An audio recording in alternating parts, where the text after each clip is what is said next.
आप देख रहे हैं पारस प्रेम न्यूज, खबर जो आप तक पहुंचे सबसे तेज। नमस्कार, पारस प्रेम न्यूज में आपका स्वागत है। आइए नजर डालते हैं आज की खास खबर पर। 25/2/2023 को जय भीम जय समाज कार्यालय ग्वालटोली मैत्री आश्रम लखनऊ रेड ब्रिगेड और महिला एकता समिति के संयुक्त तत्वाधान में 13 फरवरी 2023 को प्रथम महिला राज्यपाल सरोजनी नायडू जी की जयंती के अवसर पर 1857 की अमर वीरांगना झलकारी बाई कोरी के निवास स्थान पर भोजला जिला झांसी से प्रारंभ हुई 350 किलोमीटर की पद यात्रा, जिसका 2 मार्च को लखनऊ में समापन होना है, उसका आगमन हुआ। जय भीम जय समाज कार्यालय में यात्रा के संयोजक और संचालक आलोक सिंह तथा उषा विश्वकर्मा आदि के अतिरिक्त समस्त पदाधिकारियों का सम्मान किया गया। इस यात्रा में सभी पदयात्री महिलाएं हैं। इसमें किशोरियां, युवतियां और महिलाएं शामिल हैं। जय भीम जय समाज कार्यालय में शॉल ओढ़ाकर और प्रमाण पत्र देकर सम्मानित किया गया। इस अवसर पर बोलते हुए यात्रा संयोजक आलोक सिंह एवं उषा विश्वकर्मा ने कहा कि जैसा हम सोचते हैं हमें वैसा देखने को नहीं मिला। अभी भी इंसानियत हमारे यहाँ है, बल्कि हम तो ये कहेंगे हमारे देश से इंसानियत मरी ही नहीं थी कभी। दूसरी बात उन्होंने कही कि स्त्री और पुरुष दोनों समाज के निर्माण में समान भूमिका है। दोनों ही एक दूसरे के बगैर अधूरे हैं, इसलिए एक दूसरे के सहयोगी बने रहने का भाव आना चाहिए।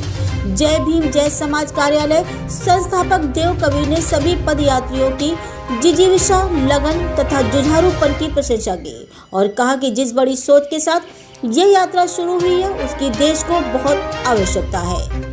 अंत्योदय, सत्योदय और राष्ट्रीयोदय का स्वप्न संवैधानिक मूल्यों की सुरक्षा तथा महिला सशक्तिकरण के बिना असंभव है।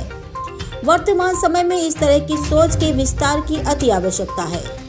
इस अवसर पर श्री कृष्ण पार्षद दीपक मालवीय, राजकुमार अग्निहोत्री, कुलदीप सक्सेना, कुंवरजीत, ब्रजभूषण यादव, बबलू कोल, अरुण खोटे, डॉक्टर ओमेंद्र, रामप्रसाद कनौजिया, हिदायत भाई, निधि भगौरिया, रागिनी, प्रियांशु चौधरी, सत्यव्रत अम्बेडकर, मन प्यारे वाल्मीकि एवं सुरेश गुप्ता आदि ने अपने विचार रखते हुए सभी पदयात्रियों की हौसला अफजाई की। कानपुर से संपादक ब्रजभूषण सिंह की ये खास रिपोर्ट। मैं उषा जी से अनुरोध करूँगा जो उनकी यात्रा का गीत है, जो ग्रुप है वो आकर के, क्योंकि हमने लखनऊ में उनको सुना है DPO पार्क में, बड़ा अच्छा गीत वो लोगों ने गाया, तो मैं इस ग्रुप से गाऊंगा क्योंकि मीडिया के लोग भी यहाँ पर हैं। वो पारस प्रेम से भाई हमारे मित्र राजेश यादव जी,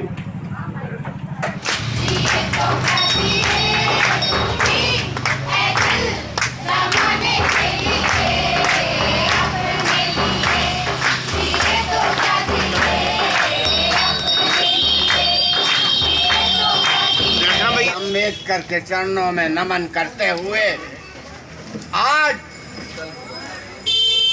हमारी नारी शक्ति की यात्रा इस 480 में आई है। मैं नारी शक्ति को बार बार प्रणाम करता हूँ। साथियों, इस सभा में आए हुए हमारे सभी बुजुर्गों, नौजवान साथियों, खासकर मैं अपने मालवी जी को भी कहूँगा, आपको भी कहूँगा, आप सबको धन्यवाद। क्या नाम है मैडम, बताइए। मेरा नाम उषा विश्वकर्मा है। क्या कार्यक्रम आज है?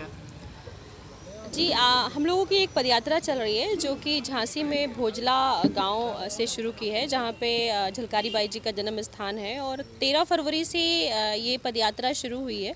13 फरवरी को राष्ट्रीय महिला दिवस भी होता है, सरोजनी नायडू जी के जन्म दिवस के दिन। और ये जो पदयात्रा है करीबन 350 किलोमीटर की है और ये पदयात्रा 13 फरवरी को भोजला में झांसी से शुरू हुई है और इसका समापन 2 मार्च को लखनऊ में हो रहा है और 2 मार्च को सरोजनी नायडू जी का निर्वाण दिवस है। और इस पदयात्रा का उद्देश्य है कि 1857 से 1947 तक जब औरत मर्द साथ लड़े तो बीच में ऐसा क्या हुआ कि हम औरतें कमज़ोर पड़ गए या फिर बताया जा रहा है। और 1857 में जो महिलाएं लड़ी तो उनके नाम कहाँ हैं? सिर्फ एक नाम नहीं है झांसी जी का, लक्ष्मीबाई जी का, उनके साथ झलकारी जी भी लड़ी, उनके साथ ताई बाई भी लड़ी, अजीज़न बाई भी लड़ी और ऐसी सैकड़ों हज़ारों महिलाएं लड़ी। तो आज इस समाज में जो बात हो रही है कि औरत को आगे लाया जाए, उनको जो है बहुत कुछ सिखाया जाए, तो हमें अपना इतिहास ही नहीं पता, हमें अपना बेस ही नहीं पता, तो हम ताकत कैसे महसूस करें। और इस बड़े दुख की बात बोलनी पड़ रही है कि जहाँ पे इतनी बड़ी वीरांगना का जन्म हुआ झांसी में, भोजला में, वहाँ पे उनकी एक मूर्ति तक नहीं है। वहाँ पे एक द्वार बना है तो वो उनके नाम से नहीं है। भिठूर में गए, मैनावती ने बहुत बड़ा काम किया है, अंग्रेज़ों के छक्के छुड़ाए, उनके नाम से सड़क तो है लेकिन वहाँ पे उनका कोई अस्तित्व ही नहीं छोड़ा है, एक फ़ोटो तक नहीं है, एक मूर्ति तक नहीं है। तो और अगर हम जालौन की बात करें तो वहाँ ना ताई बाई जी का कोई चित्र है ना कुछ है। तो अगर हम लखनऊ तक भी जा रहे हैं तो जिन वीरांगनाओं ने शहादत दी तो उनकी कुछ तो छवि होनी चाहिए, कुछ तो मूर्ति होनी चाहिए, कुछ तो नाम है। इसका मुख्य उद्देश्य है कि राष्ट्र निर्माण के लिए हम औरतों की क्या भूमिका होनी चाहिए उसको हम लोग ले सकें। और हम औरतें इसलिए पदयात्रा कर रहे हैं कि हम लोगों को देख के और महिलाएं आएँ, सिर्फ महिलाओं के लिए नहीं, पूरे राष्ट्र के लिए आएँ और समाज के लिए आएँ ताकि एक अच्छे राष्ट्र का निर्माण हो सके।